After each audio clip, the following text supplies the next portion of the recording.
Então, olha só, segundo o William Wanson, os exames laboratoriais são parte integrante da medicina moderna, sendo importante na tomada de decisão por médicos, enfermeiros e outros profissionais de saúde, para o manejo geral em casos de doença. O sistema de saúde depende cada vez mais de serviços confiáveis dos laboratórios de análises clínicas. Isso aqui é verdade, cara. Sem laboratório, hoje em dia, os caras não conseguem fazer nada. Estou te falando. Lá no hospital, se tu parar o hemograma, meu irmão, é capaz do hospital parar. Se o cara parar a bioquímica, não pode parar. Assim sendo, antes de que um método seja realizado rotineiramente, é indispensável que os protocolos de avaliação desse método assegurem os procedimentos de medida satisfaçam critérios definidos. Para isso, são utilizados alguns indicadores, como base dos seus conhecimentos sobre os exames laboratoriais. Leia as afirmativas abaixo e marque a alternativa correta. Então, a gente vai julgar e traz 5 afirmações aqui sobre esses indicadores. Eu preparei uma aula aqui dessa parte, bem resumida, assim, para a gente entender isso aqui, porque isso aqui cai muito em prova. Então. E bora ver logo aqui quais são os erros, depois eu vou mostrar para vocês anotarem, tá? Essa parte aqui que é super importante. Então, primeira parte aqui, olha. 4 indicadores são, primeira afirmação dele, que a gente vai julgar. 4 indicadores são usados com frequência para determinar a fidedigidade de um exame laboratorial clínico. 2 deles são sensibilidade e especificidade, que refletem o desempenho do método no dia a dia. Isso aqui está falso, tá? Não é sensibilidade nem especificidade. Aí aqui eu vou falar para vocês escreverem da maneira correta. Tem que trocar. Tá? Aqui os outros 2 é acurácia e precisão. Então aqui tu coloca trocado, né? Tá Acurácia trocado. e precisão é na frente lá. Na frente. E sensibilidade e especificidade vai para trás. Então, olha só, os outros 2, ele colocou aqui acurácia e precisão, na verdade não é, né? É sensibilidade e especificidade. Indicam a capacidade do teste de distinguir entre a doença e a ausência da doença. Então, isso aqui é falso. Então, só troquem assim a ordem, tá? Foi o que ele fez, tá igualzinho lá no livro, ele só trocou a ordem. Daqui a pouco a gente vai discutir esses quatro conceitos aqui, esses 4 que cai bastante. Aí eu vou pedir até para vocês anotarem naquela agendinha lá que a gente pegou, que tá na ponta da língua esses conceitos aqui. Tá ok? Bora ver aqui a segunda. A sensibilidade é definida como a capacidade de um exame identificar corretamente as pessoas que não têm a doença. Essa daqui ela é falsa, tá? Coloquei aí falsa. Daqui a pouco eu vou explicar o que é sensibilidade. Mas eu acho que para mim, para essa frase ficar verdadeira, você tiraria ele se não tem. Você colocaria assim: sensibilidade é definida a capacidade do exame identificar corretamente as pessoas que têm a doença. Seria isso porque é sensibilidade. É aquele exame conseguir detectar uma doença. Tá ok? Tem uns que são mais sensíveis, outros que são menos sensíveis. Então, isso aqui também é falso. Também é falso. Bora para a terceira. A precisão é a capacidade de um exame de apresentar o mesmo resultado, quando repetido no mesmo paciente na mesma amostra. Isso aqui é verdadeiro, tá? Precisão. O próprio conceito aí já diz isso. Você ter reprodutibilidade. Aqui tu pode colocar aqui repetibilidade, que é você conseguir repetir um resultado. Pode até anotar aí, tá? Esse conceito. Não dá para escrever aqui porque é ruim, mas você escreve aqui. Então, isso aqui é a terceira verdadeira. Bora aqui para a quarta. Então, olha só. A especificidade é definida com a capacidade do exame identificar corretamente se a pessoa tem a doença. Essa daqui ela é falsa, tá? Especificidade não é isso. É outro conceito. Depois eu vou mostrar aqui para vocês, a gente vai chegar numa conclusão. Aqui, por exemplo, a capacidade de um exame identificar se a pessoa tem doença, isso para mim é mais sensibilidade do que especificidade. Né? Essa frase aqui que ele colocou aí encaixa mais com sensibilidade. Então a gente vê que são conceitos que eles se misturam, né? Eles meio que são eles estão porque assim, apesar de serem coisas diferentes, eles estão relacionados. Então isso que torna difícil você interpretar esses conceitos. Agora aqui o último, a acurácia é a capacidade do exame medir o que afirma medir e é definida como a proporção de resultados positivos e negativos corretos. Isso aqui também está verdadeiro. Tá ok? Então, a terceira verdadeira, quinta verdadeira. Todo livro de bioquímica aí tem essa parte aqui. Que isso aqui é controle de qualidade bioquímica, tá? Todo livro tem. Eu peguei aqui o resumo desse livro, né? Que é o livro que a gente está... Estou vendo as questões agora com vocês. Então, a resposta aqui seria a letra C. Deixa eu marcar aqui para vocês. Marque aí a letra C, não sei se ela está com gabarito. Terceiras 5 estão corretas. Aí eu fiz o resumo que está baseado lá no livro, tá? Bora dar uma olhada, tudo. Aí esses conceitos vocês vão anotar direitinho. Bora dar uma lida, né? Fatores que interferem nos exames laboratoriais. É o capítulo 1 lá do livro. Eu vou mandar amanhã para vocês. Pode dar uma... Que livro é esse, professor? É o William Anson. Eu vou mandar. Eu não mandei para vocês ainda. Eu vou mandar por e-mail. Vou mandar amanhã. Eu tenho PDF. Ah, tá. Beleza. Eu não mandei. Então amanhã vai estar no e-mail de vocês, tá? Olha só. Embora os exames laboratoriais representem apenas 2,3% dos custos anuais da assistência à saúde, são muito importantes na tomada de decisão clínica. Como ele mostra lá no início da questão, né? Ele fala sobre isso. Inclusive, a questão lá é um print que ele fez lá do livro. O comando da questão. O sistema de saúde depende cada vez mais de laboratórios de análises clínicas fidedignos. Contudo, essas avaliações estão sujeitas a erros. Um problema comum é a interferência endógena e exógena nos exames. Tá? Esses fatores interferentes comprometem muito a interpretação apropriada dos resultados. Então, quem fala dos fatores, né, e o controle de qualidade disso.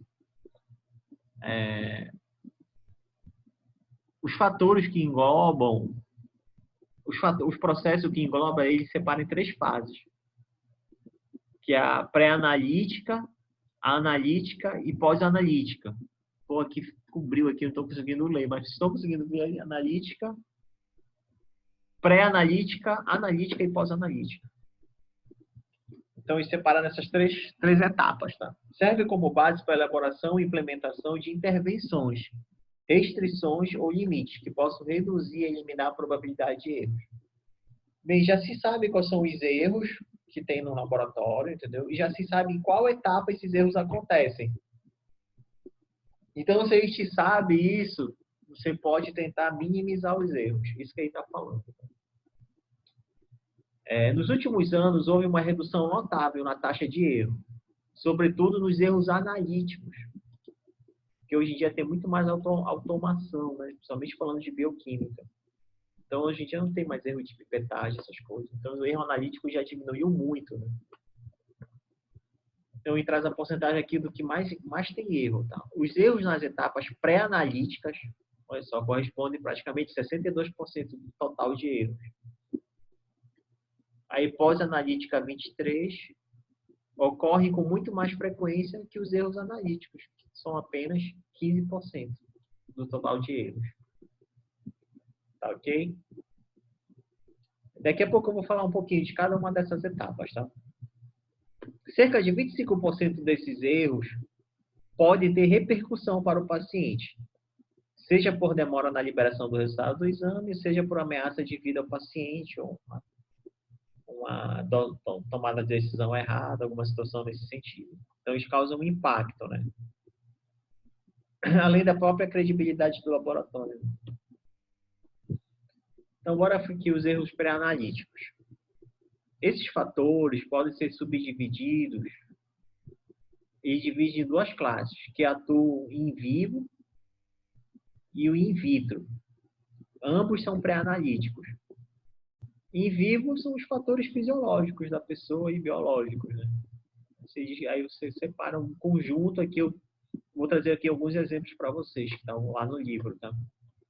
E o in vitro, que vem da manipulação da amostra e fatores interferentes in vitro. Isso aqui na fase pré-analítica. Vejam que esses aqui são os que mais acontecem. Ou seja, praticamente 62% são esses erros aqui, né? Então, eles são muito importantes. Principalmente a manipulação, né? Coleta, erro de coleta, essas coisas. Os biológicos temos que você consegue interferir e outros que não, né? Olha só. In vivo, biológicos, é a idade, o sexo e a raça, ele considera fatores, né, de erro. Só que, assim, é uma maneira, o laboratório tem que intervir aqui nisso. Porque, por exemplo, vocês sabem que uma análise, e, por exemplo, ela sofre interferência da idade do paciente, então, ele tem que já descrever isso lá para que a interpretação seja correta, entendeu?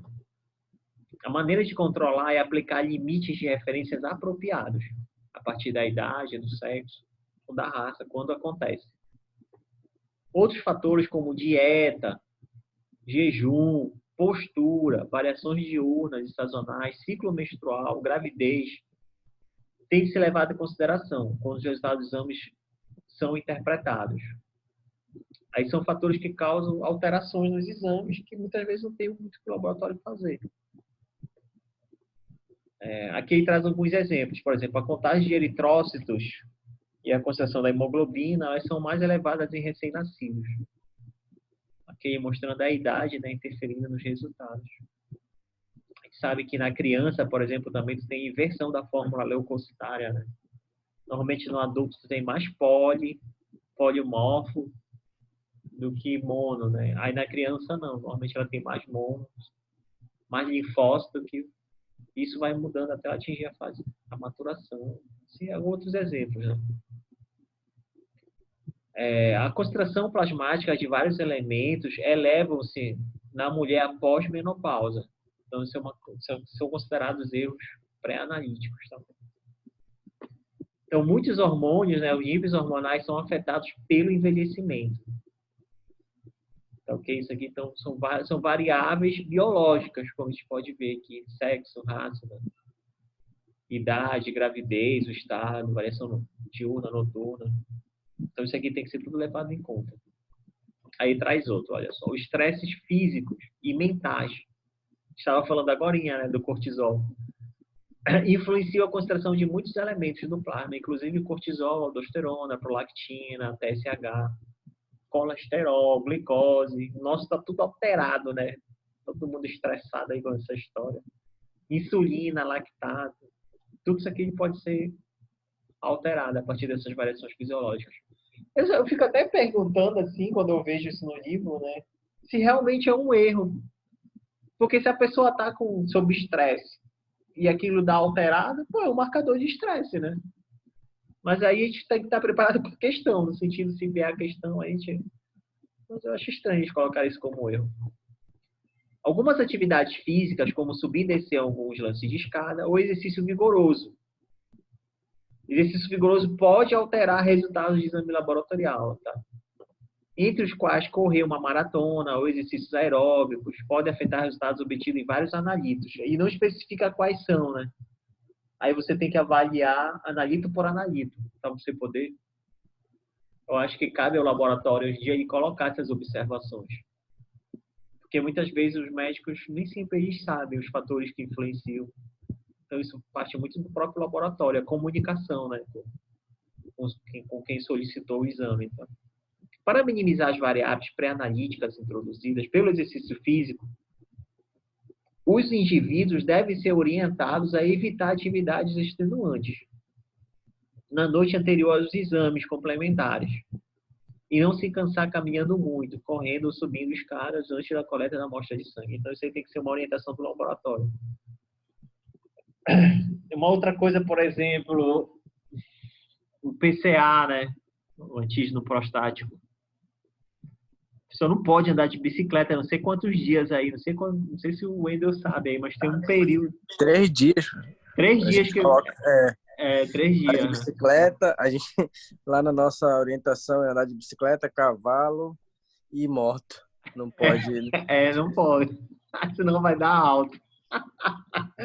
Não, imagina o cara do domingo vai fazer, porque hoje em dia muita gente anda de bicicleta, né? Faz aí 60 quilômetros, vai lá em Mosqueiro. Meu irmão, se ele for fazer segunda-feira o exame dele, vai dar, olha, Tá lascado.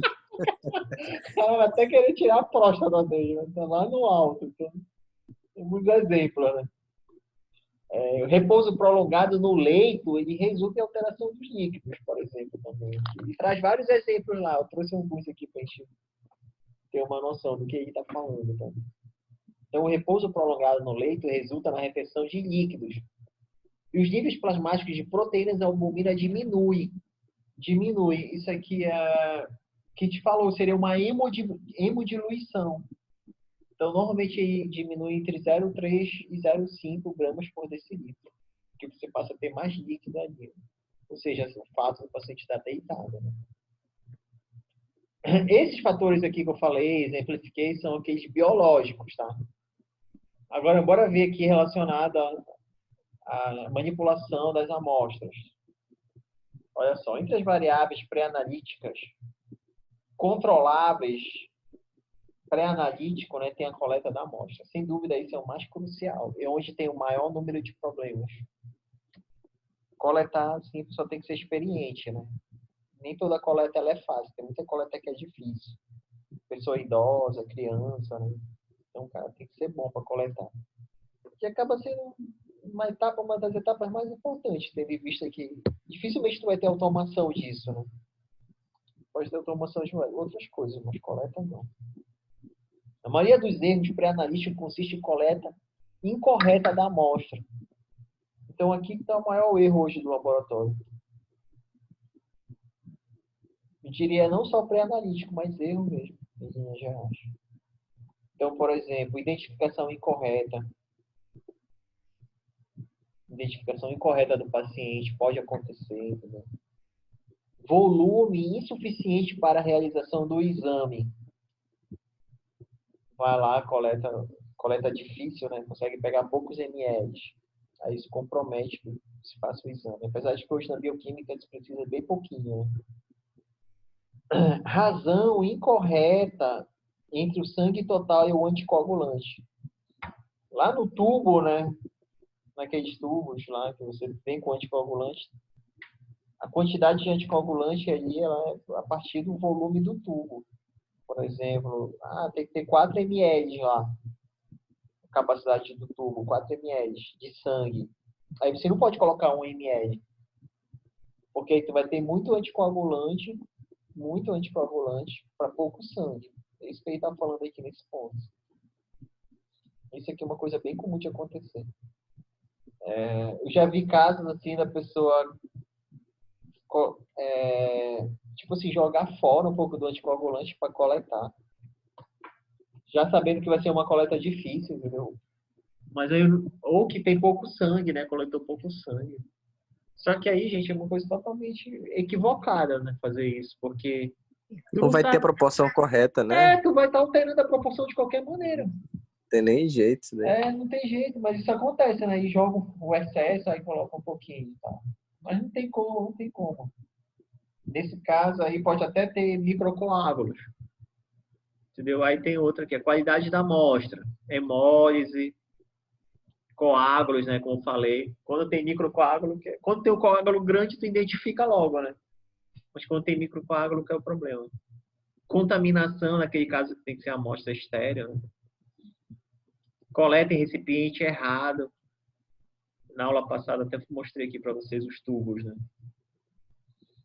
Então, hemólise, lipemia e icterícia exercem efeitos variados nos ensaios. E estes efeitos dependem do método usado no analito. Então, por exemplo, o profissional tem que saber, esse método aqui não permite a amostra hemolizada. Aí tu tem que rejeitar a amostra. Aí não permite sangue lipêmico. Aí, nesse caso aí, não é culpa do coletador, né? Já é fisiológico, já. Isso aqui, já não... Isso aqui, pois é, lipêmico. Hemólise vai lá, né? Tu pode causar hemólise no sangue lá, se ele tiver. Mas lipêmico não, vem do próprio cara, ó. Do paciente, né? Que o paciente está com triglicerídeos altos. Mas aí tu pode, vamos dizer assim, colocar observação, não realizado, amostra lipêmica. Tem gente que realiza o exame. Esse a gente coloca quando o triglicerídeo está muito alto, chega a gente vê lá branco, né, o soro. É, bem branco. Aí o LDH, é o LDL que a gente não consegue, É o que é LDL. cálculo, Não não consegue consegue calcular, calcular. ele dá negativo. Aí a gente É. coloca que não foi possível, tendo em vista que o triglicerídeo tinha dado muito alto e tal. Aí Isso mesmo. libera zero. Sem resultado, zero, né? Tem que colocar a observação. Bora seguir aqui. Aí uma outra que acontece bastante também é essa aplicação do torniquete, que aí dá destaque também lá no livro. Então, olha só, aplicação do torniquete.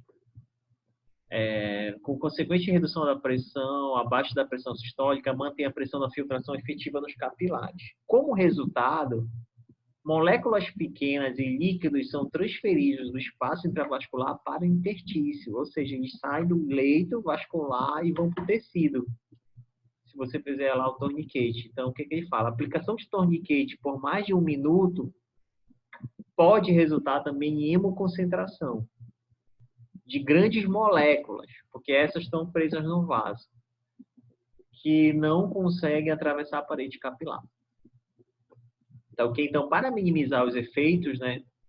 Aí, gente, aqui tu tem que ver qual é o analito, né? Isso aqui pode variar de analito para analito. Uns vão baixar, outros vão aumentar. Então, para minimizar os efeitos pré-analíticos, o tempo de aplicação do torniquete, o torniquete deve ser liberado assim que a agulha penetrar na veia. Então, a gente tem que passar o mínimo de tempo, né, lá com o torniquete. Evitar cerramento excessivo do punho durante a flebotomia e manter o torniquete aplicado menos de 1 minuto são medidas que conseguem minimizar os erros pré-analíticos. Tá ok? Então, aqui a gente termina aqui essa parte de pré-analítico. Tá? Bora ver aqui os erros analíticos, os tipos de erros. Lembrando que o pré-analítico ele acaba sendo mais importante porque ele ocorre com mais frequência. O erro analítico é aquele que menos ocorre hoje em dia, na bioquímica. Bora dizer assim, em linhas gerais, no laboratório.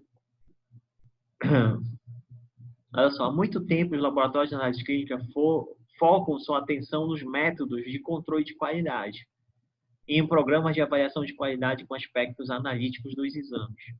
Todo laboratório tem, né, um controle de qualidade externo, que é para avaliar ali, ganhar certificado, tudo.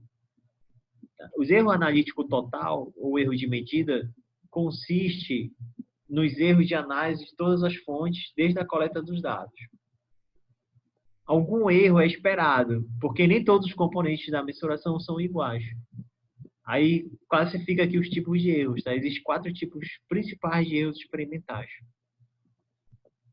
Esse é o erro mesmo no processo analítico, quando você vai dosar lá. Aqui tu está supondo que no pré-analítico foi tudo direitinho, entendeu? Não teve torniquetes, variação fisiológica, não teve nada. Aí no processo esse que aconteceu o erro. Então, por exemplo, aleatório. Esse aqui é o mais difícil de ser detectável, né? Você tem ali que ele ocorre meio que ao acaso. Sistemático, né? Que é unidirecional. Às vezes tu tem tendências, começa a estar tudo alto, alto. Aí você começa a suspeitar, né? Tudo. O erro total, que consiste, esses dois são chamados de total, aleatório e sistêmico. E o idiosincrático, não metodológico, você não consegue identificar o que está acontecendo. Às vezes, por exemplo, tem um aleatório que não dá para dizer exatamente o que aconteceu. O sistemático não, às vezes é calibração mesmo. Aí você tem que mudar o calibrador, pegar um controle interno. tem que chamar o técnico para ver se tem algum problema na lâmpada, a lâmpada caiu.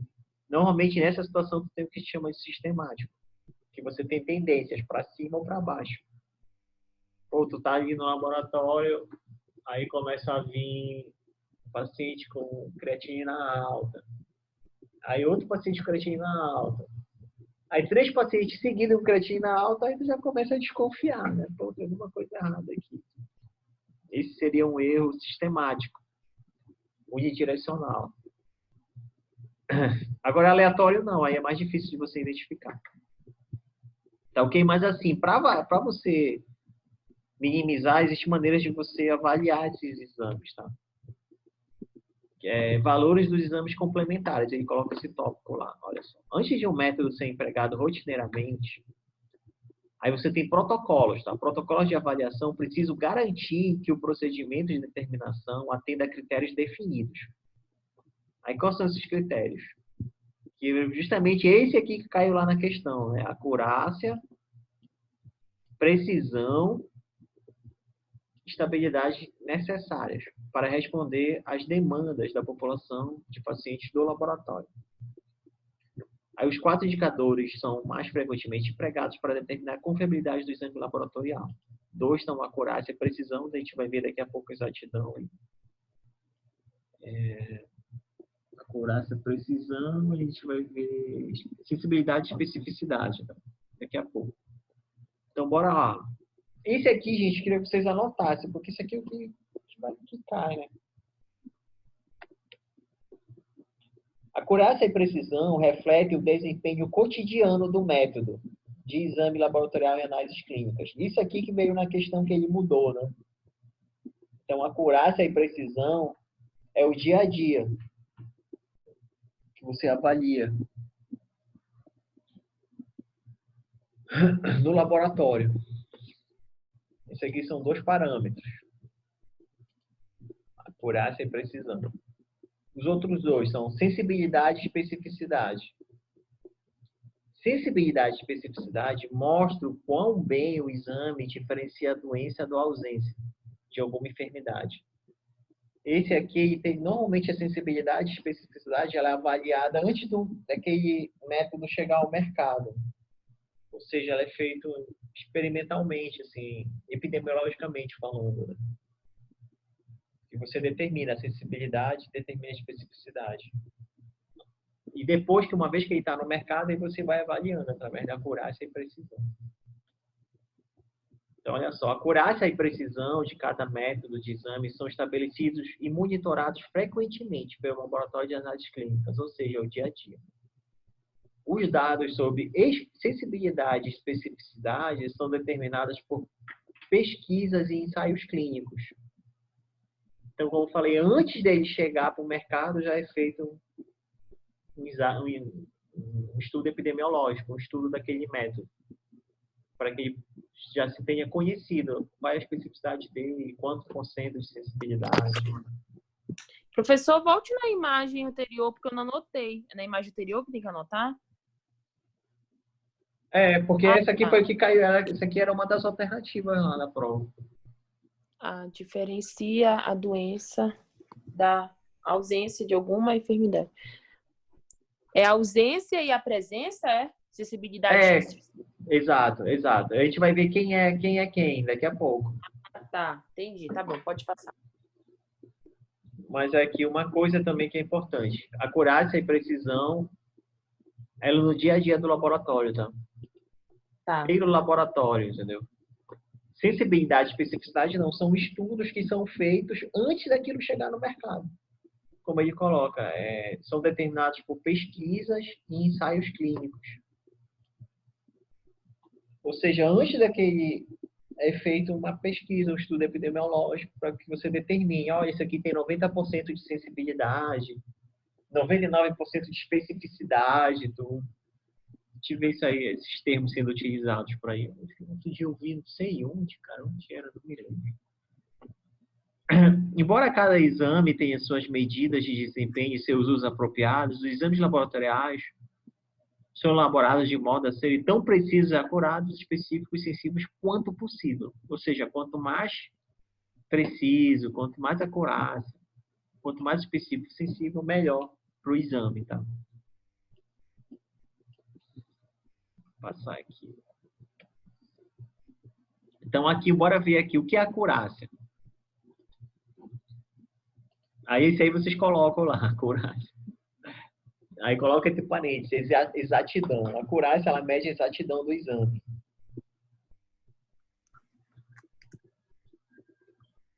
Consiste na capacidade do exame em realmente determinar aquilo que deve descrever e é definida como a proporção de todos os resultados, tanto positivo quanto negativo, que estão corretos. Exatidão, acurácia, gente, como se fosse assim. Tu tem um sangue, bora dar um exemplo aqui dentro da bioquímica. Aí o resultado dele é 100 miligramas. 100 miligramas por decilitro, né? Essa é a unidade, né? Aí se tu faz o teu exame, e quanto mais próximo ele chegar desse valor, que é o valor real, você diz que ele tem mais exatidão. Vocês entenderam? É como se ele estivesse dentro da... Ah, não. Não tem nada a ver com ele estar dentro da precisão, né? Da exatidão. Não, a exatidão é assim, o quanto mais próximo ele chega do valor real. Peraí, definida como a proporção de todos.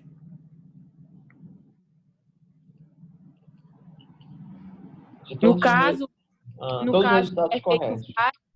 Como? No caso, é feito vários testes, e aí, e aí o teste que chegar mais perto do outro é a acurácia.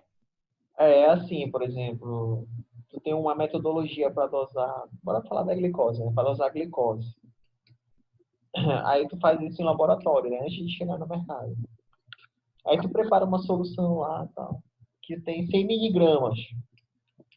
Aí tu começa a testar aquele... Aí tu vai fazer várias vezes, entendeu? Aquele exame. Aí quanto mais próximo ele der ali, por exemplo, ele dá 99, deu 100, deu 98, deu 101, aí tu diz que ele tem uma boa exatidão. Aí para isso você tem métodos, né, estatísticos, que ele permite uma variação que é em torno de 5%. Então, a exatidão é o resultado que ele dá mais próximo do real. Você entendeu? Entendi. Isso seria... Entendi. Que também é chamado de acurácia. Professor, ela tá ligada diretamente com a precisão, né? Não, a acurácia está ligada diretamente com a precisão. Não, porque a precisão, tu pode ter um exame que ele tem exatidão, mas não tem precisão, entendeu? Não, porque o ideal é que tenha os dois. Mas a precisão aqui, nesse caso, ele está falando de repetibilidade. E dá o mesmo resultado sempre que repetir aquela amostra. Dá o mesmo resultado sempre que você repetir. Pois é, aí vai entrar na exatidão também, né? Não, porque eu vou mostrar daqui a pouco o gráfico, tu pode ver que tu pode ter um método que ele tem repetibilidade, ele tem precisão,